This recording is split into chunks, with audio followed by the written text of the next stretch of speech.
Have you ever wondered why you feel like you're searching for something? As if deep within your soul there's a faint calling reminding you that you've forgotten something important about yourself? Today we'll explore one of the greatest mysteries of existence, the story of who we once were and why we forgot that truth when God created the divine sparks. Imagine standing before an immensely vast and brilliant flame. That's the image of God in the primordial state. From this great flame, He created countless smaller sparks, each spark carrying within itself the perfect divine essence of the Father. These sparks are our true self, called monad in Sanskrit, or by the poetic name I am presence. This is your real identity, your most essential core nature. But the story doesn't stop there. Each monad, each divine spark continues to share itself into 12 souls.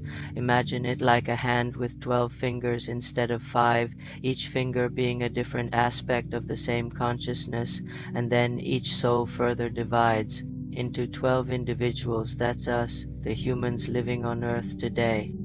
The great adventure begins initially. We all lived in the Eden state, a perfect world where we knew exactly who we were and where we came from. We had spiritual bodies, not physical ones like we have now. But then, in God's infinite journey of exploration, we became curious about the material world.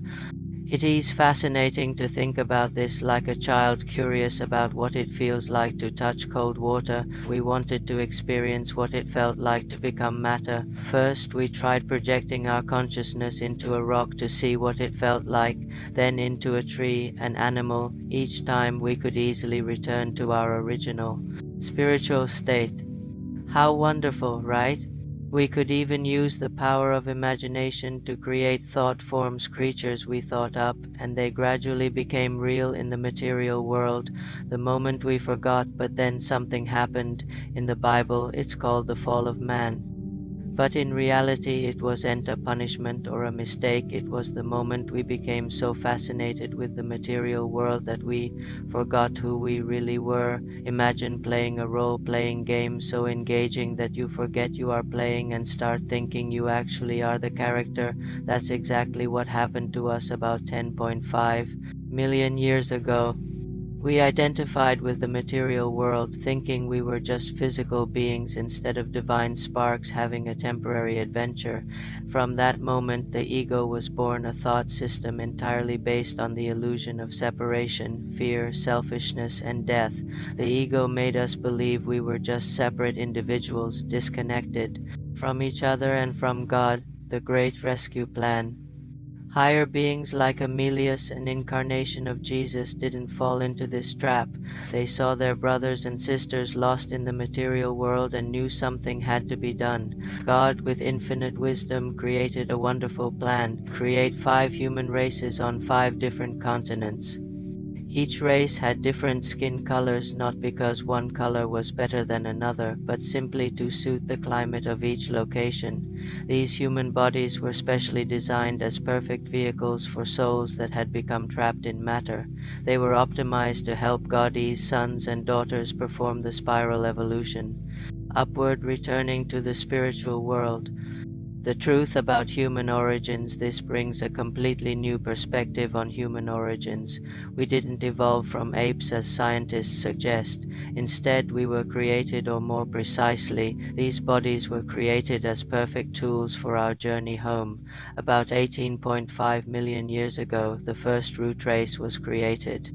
We are currently living in the time of the 5th root race, called Aryan, and transitioning to the 6th root race.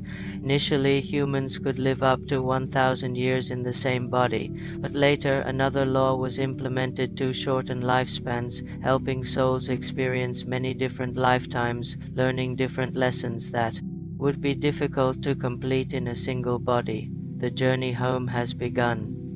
And now, after millions of years of adventure in the material world, we're beginning to wake up, that feeling of searching for something that you often have.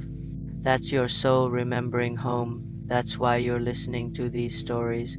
That is why there are moments when you feel you are bigger than what the eye can see, because you truly are.